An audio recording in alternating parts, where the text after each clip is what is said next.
नमस्कार, स्वागत है आपका मनी 9 पर। मैं हूं आपके साथ अंकित राज सिंह और आज की इस वीडियो में हम बात करेंगे मार्केट करेक्शन के बारे में, क्योंकि देखिए मार्केट में जब से गिरावट का दौर शुरू हुआ है तब से कई सारे ऐसे स्टॉक्स हैं जिनकी वैल्यूएशन जो हैं अब रीसेट हो चुकी हैं। आपको बता दें कि 20x मल्टीपल पर ट्रेड करने वाले, प्राइस टू अर्निंग रेशियो पर ट्रेड करने वाले जो स्टॉक्स थे उनमें काफ़ी ज़्यादा बढ़त देखने को मिली है।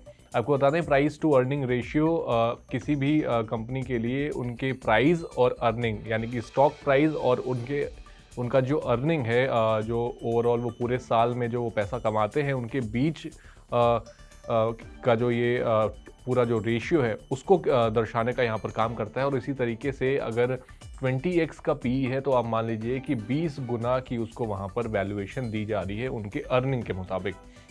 तो देखिए अब जब से बाज़ार में गिरावट का दौर शुरू हुआ उससे पहले 20x के मल्टीपल पर या उससे कम पर ट्रेड करने वाले जो स्टॉक्स थे उनकी संख्या जो थी वो 214 की थी, लेकिन अब वो बढ़ करके 355 हो चुकी है। ऐसा क्यों हुआ? क्योंकि बहुत सारे जो स्टॉक्स थे जिनमें गिरावट आई है अब उनके वैल्यूएशंस भी कट हो चुके हैं और वो अब 20x के मल्टीपल से नीचे आ चुके हैं। साथ ही आपको बता दें कि DSP म्यूचुअल फंड के अनुसार BSE ऑल कैप इंडेक्स में करीब 1200 से ज़्यादा कंपनियां अपने पीक से इस समय पर नीचे कामकाज कर रही हैं। 64 कंपनियों से बढ़कर अब 112 कंपनियां अब नेगेटिव प्रॉफिट में आ चुकी हैं। साथ ही सबसे ज़्यादा प्रेशर ऑटो, मेटल और मिड कैप स्टॉक्स में सबसे ज़्यादा प्रेशर यहां पर देखने को मिल रहा है।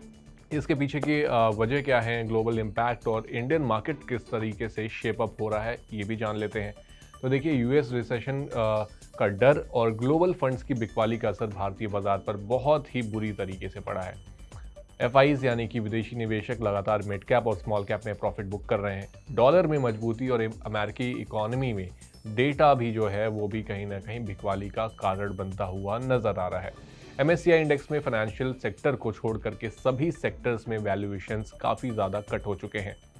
सेल ऑफ के बावजूद स्टॉक्स में अभी भी ऐसे स्टॉक्स हैं जो अभी भी महंगे हैं। मार्केट एक्सपर्ट्स के अनुसार कुछ स्टॉक्स अभी भी ओवर वैल्यूड हैं। कई कंपनियों का प्रॉफिट ग्रोथ जो है वो अब स्लो हो चुका है, जिसकी वजह से उनका PE और नीचे आ सकता है। साथ ही कुछ पॉकेट्स में क्वालिटी बबल भी बना हुआ है, जहां निवेशक अभी भी महंगे स्टॉक्स खरीद रहे हैं। साथ ही लंबी अवधि के लिए सही वैल्यूएशन वाले स्टॉक्स में निवेश का जो अवसर है वो भी बनता हुआ नजर आ रहा है।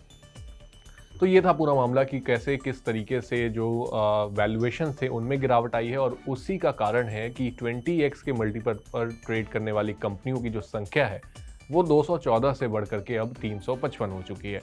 लेकिन अब समझते हैं कि आखिर अब आगे क्या, आगे मार्केट का ट्रेंड और इन्वेस्टर्स का मूड किस तरीके से रह सकता है।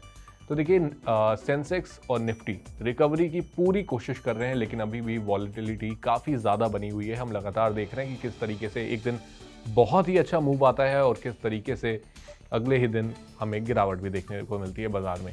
साथ ही इन्वेस्टर्स अभी भी बॉटम फिशिंग के लिए सही मौके की तलाश में है। अब देखिए जब से बाजार गिर रहा है तब से हम हर जो निचला स्तर है जैसे जैसे वो टूटता जाता है, लोगों में यही बातें चल रही होती हैं कि अब बॉटम बन चुका है।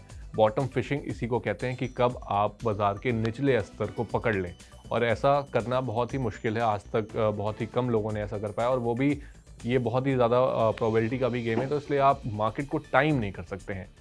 और साथ ही साथ अब आगे की ट्रेंड की बात करते हैं तो कुछ सेक्टर्स जैसे कि बैंकिंग, IT जैसे जो शेयर हैं इन पर प्रेशर बना हुआ है और आगे आने वाले समय में भी कहीं ना कहीं ये जो प्रेशर है वो कंटिन्यू रह सकता है।